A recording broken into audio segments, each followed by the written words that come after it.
नमस्कार दोस्तों, स्वागत है आप सभी का आपके अपने YouTube चैनल वर्दी क्लासेज में। तो पिछली क्लास में हम लोगों ने देखा था दिल्ली सल्तनत और उसमें पहला वंश देखा था हमने गुलाम वंश। आज हम देखेंगे दिल्ली सल्तनत के अंतर्गत खिलजी वंश। ठीक है, तो चलिए शुरू करते हैं। ठीक है, खिलजी वंश सबसे पहले हम देखेंगे टाइम पीरियड। तो खिलजी वंश का जो टाइम पीरियड था 1290 से लेकर 1320 ईस्वी तक था।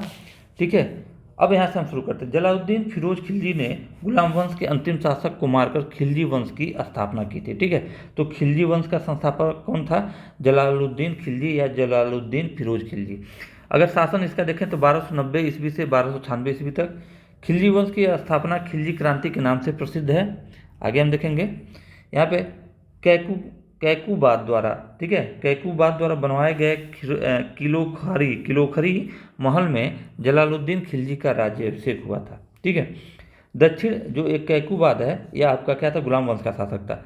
दक्षिण भारत का प्रथम मुस्लिम आक्रमण जलालुद्दीन के द्वारा देवगिरी के शासक रामचंद्र देव पर हुआ था। ठीक है, तो भारत पर तो अरबों का या मुस्लिम आक्रमण तो हो चुका था, लेकिन दक्षिण भारत की जब बात करें तो दक्षिण भारत का जो प्रथम मुस्लिम आक्रमण कब हुआ था? जलालुद्दीन के द्वारा देवगिरी के शासक रामचंद्र देव पर हुआ।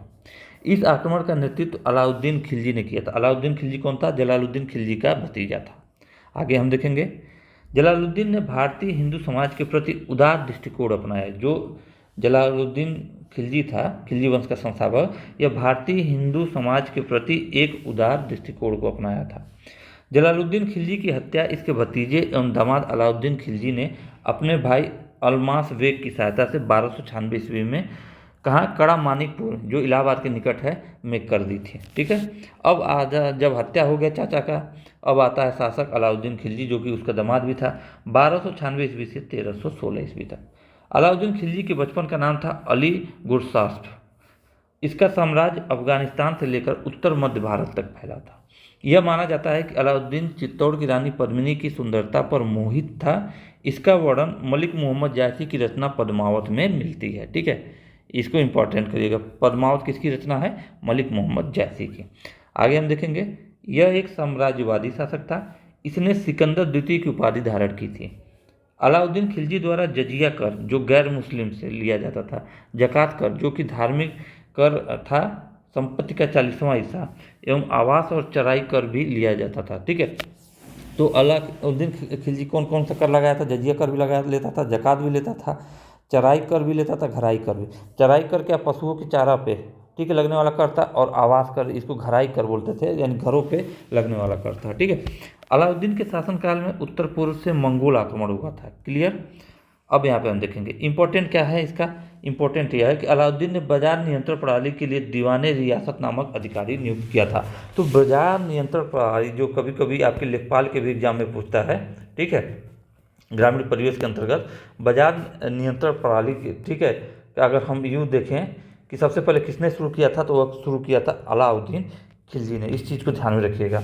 1304 ईस्वी में सीरी को अलाउद्दीन ने अपनी राजधानी बनाकर किलेबंदी की। ठीक है, अलाउद्दीन ने जैसलमेर और गुजरात 1298 ईस्वी, रणथंभौर 1310 ईस्वी, चित्तौड़ 1303 ईस्वी, मालवा को 1305 ईस्वी और सिवाना को 1308 ईस्वी और जालौर को 1311 ईस्वी में क्या किया? आक्रमण करके जीता था। देखिए सिकंदर द्वितीय क्यों कहा गया था? जैसे सिकंदर का ख्वाब था जीतना, ठीक है, पूरे विश्व को, इसी तरह इसका भी ख्वाब था। तो हालांकि ये भारत में ही सीमित था। अलाउद्दीन ने दक्षिण भारत के राज्यों देवगिरी 1307 ईस्वी, तेलंगाना 1309 ईस्वी और होयसल 1311 ईस्वी पर आक्रमण करके उनको अपनी अधीनता स्वीकार करने के लिए मजबूर किया। अमीर खुसरो तथा अमर हसन देहलवी को अलाउद्दीन के द्वारा संरक्षण प्राप्त था। अलाउद्दीन हिंदुओं के प्रति बहुत ही निर्दयी था। आगे हम देखेंगे, यहाँ पर देखेंगे अलाउद्दीन के, अब देखिए निर्माण का, अलाउद्दीन ने अली दरवाज़ा का निर्माण कराया जिसे प्रारंभिक तुर्की कला का श्रेष्ठ नमूना माना गया। अलाउद्दीन खिलजी जलोदर रोग से ग्रसित था और 2 जनवरी 1316 ईस्वी को इसकी मृत्यु हो गई। यह माना जाता है कि अलाउद्दीन के अंतिम समय में त्वचा रोग, जिसको कोढ़ बोलते हैं, हो गया था, जिससे वह बहुत परेशान था। इसलिए वह मलिक काफूर को बोला कि मुझे मार दो। ठीक है, आगे देखेंगे अलाउद्दीन का मकबरा आपका कुतुब मीनार के परिसर में ही स्थित है। यह माना जाता है कि मलिक काफूर क्या था? ये हिजड़ा था। अलाउद्दीन खिलजी की मृत्यु के बाद मलिक काफूर ने 6 वर्षीय बालक शहाबुद्दीन उमर को गद्दी पर बैठाया। उसके बाद क्या होता है? मलिक काफूर ने सत्ता के लालच में शहाबुद्दीन को अंधा करवा कर स्वयं शासन करने लगा। ठीक है, मलिक काफूर सत्ता था मात्र 35 दिन तक खींच रहा। इसके बाद मुबारक शाह खिलजी ने उसकी हत्या करवा दी और अब खुद शासक बन गया। अब मलिक काफूर मर गया, अब आया मुबारक शाह खिलजी। शासन पीरियड देखेंगे 1316 से 1320 ईस्वी तक। यह सुल्तान बनने के बाद आलस्य, विलासिता और वासना आदि दुर्गुणों का शिकार हो गया था, उन्हें विलासितापूर्ण जीवन जी रहा था। मुबारक शाह नग्न स्त्री पुरुष के साथ दरबार में आता था एवं कभी कभी स्वयं नग्न होकर दरबार में दौड़ता था मुबारक शाह। ठीक है, आगे देखेंगे। मुबारक शाह खिलजी ने खुतबा व सिक्कों पर ठीक है क्या खलीफा का नाम हटवा दिया।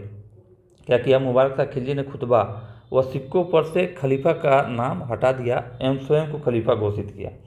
खुसरो शाह 1320 ईस्वी में मुबारक खिलजी की हत्या करके दिल्ली का सुल्तान बन गया। वह हिंदू धर्म से परिवर्तित मुसलमान था।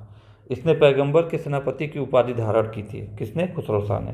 खुसरो शाह को संत निजामुद्दीन औलिया का नैतिक समर्थन प्राप्त था। क्लियर। गाजी मलिक क्या था आपका? गाजी मलिक तुगलक ने खुसरो को युद्ध में परास्त कर तुगलक वंश की स्थापना की। तो और अब हम देखेंगे अगले वीडियो में। आज का लेक्चर तो यहीं समाप्त होता है, अगला वीडियो हम देखेंगे अगले लेक्चर में तुगलक वंश।